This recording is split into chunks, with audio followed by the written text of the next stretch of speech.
Oh, these are all your medicines? Yeah. Well, no, that ain't all of it. I got some more here. How much you have in you? 63.8 in the blood. In the blood. If they took a fatty biopsy of him now, he probably would top the scales of about 3,000 or 4,000 parts per billion or more. And which is the level acceptable? I mean, acceptable is 2 part per billion. That's standard all around the world. But these people, we have more in our bloods and in our body than actually anywhere else in the world. It's usual here to speak about his PCB level. We all talks about it because it became a household word now. Kids used to run up to me, Mr. Baker, I got tested. I had 3 parts per billion in my blood. How long do you think I got? But that's a horrible story. But what do scientists think about it?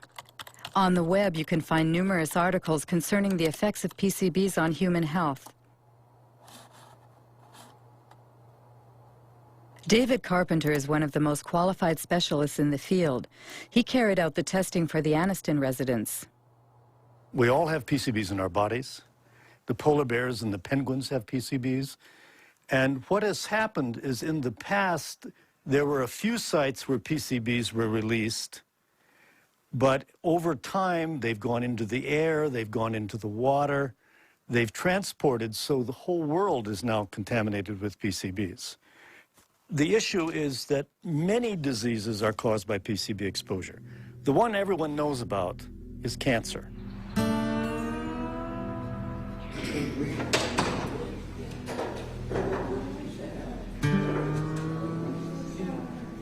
My test results stated that I had 202 parts per billion in my system. Women that get pregnant and have PCBs in their body will have a child with a reduced IQ.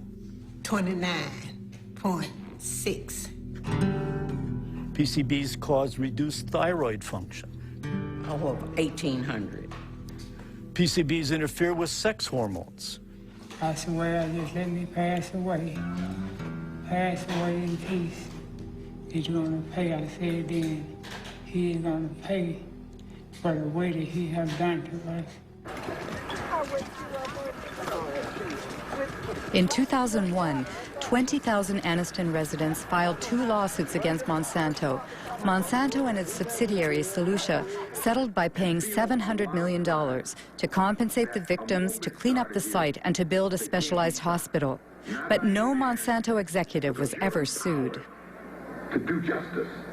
Under American law, in most instances, it's very rare for executives or officials in these companies to be held criminally responsible. So we have the civil system, the civil courts.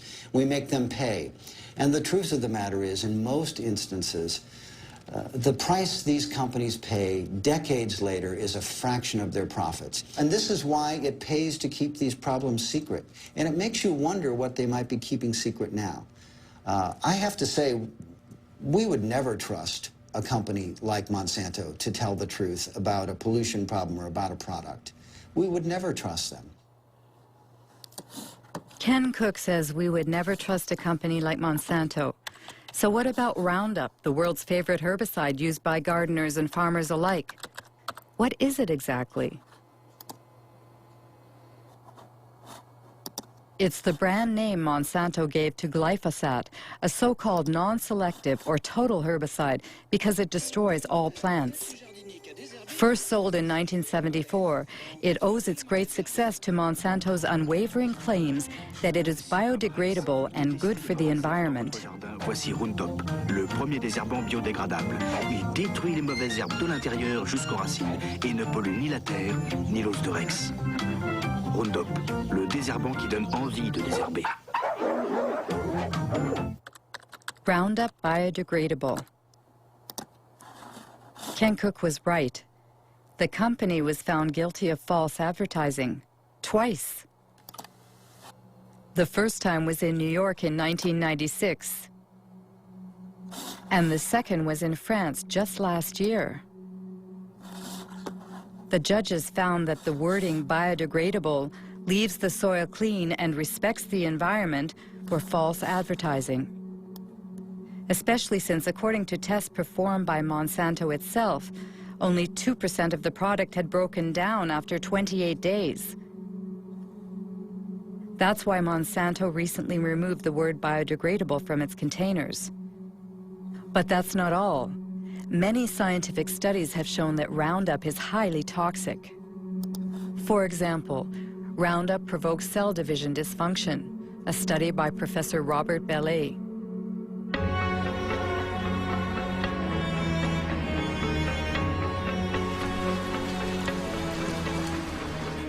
Professor Bellet works for the National Center for Scientific Research and the Pierre and Marie Curie Institute in France.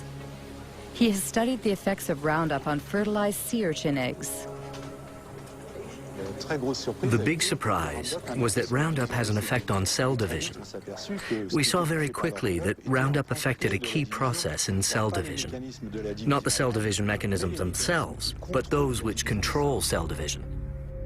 You have to understand how cells become cancerous. In the beginning, all cells are benign, and then at a certain point, modifications take place in the cells that make them unstable from a genetic point of view. This is the first malfunction that we observed with Roundup. It is for that reason that we consider that Roundup provokes the first stages that lead to cancer. We're careful not to say it provokes cancer, because we won't see the cancers develop for 30 or 40 years. It was immediately clear how important these findings were for product users, especially since the tested doses were well below those which people normally use, and we said to ourselves, gosh, we really have to let the public know about the dangers as quickly as we can. And I thought the best way to do that was to talk to my administration. But there, I was shocked, very, very shocked, because I was ordered, rather, not to communicate our findings due to the GMO question lurking in the background. What an incredible account. Roundup's toxicity was hidden to protect the development of GMOs. So let's go back to the creation of GMOs. According to Monsanto's site, Roundup-ready soybeans, introduced in 1996, were the first bioengineered crop to be approved in the United States. Farmers using these seeds belong to the American Soybean Association, whose address is on Monsanto's site. John Hoffman is its vice president and an ardent biotechnology advocate. In the spring, I will go out and spray one pass of Roundup to burn down the weeds that are growing in the early spring. And about 6 or 7 weeks later, I'll spray a second pass of Roundup. And that controls the weeds for the year. Before we had Roundup technology, this field would have had weeds. We would have had to walk through and pull the excess weeds by hand. It was labor intensive. So the Roundup Ready system saves me time and it saves me money. It seems Monsanto's new wonder has what it takes to entice farmers. But how does it work? How can the soybean plants survive being sprayed with Roundup? This is a soybean cell. The core of this cell contains its DNA, in which the bean's genetic structure is encoded. In order to create its GMOs, Monsanto breaks the species barrier using a Roundup-resistant gene harvested from a bacterium. This gene is placed on microscopic particles of gold, which are fired into the soybean cells with a gene gun. The gene penetrates the DNA and creates a protein, making the plant resistant to Roundup.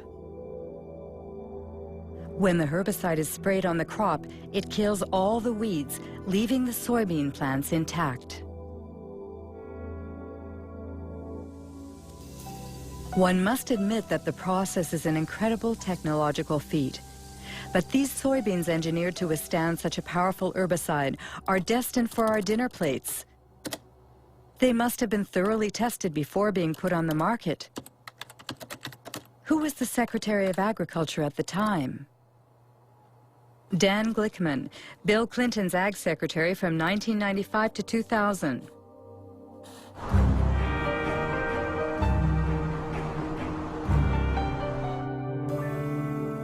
What I found in the early years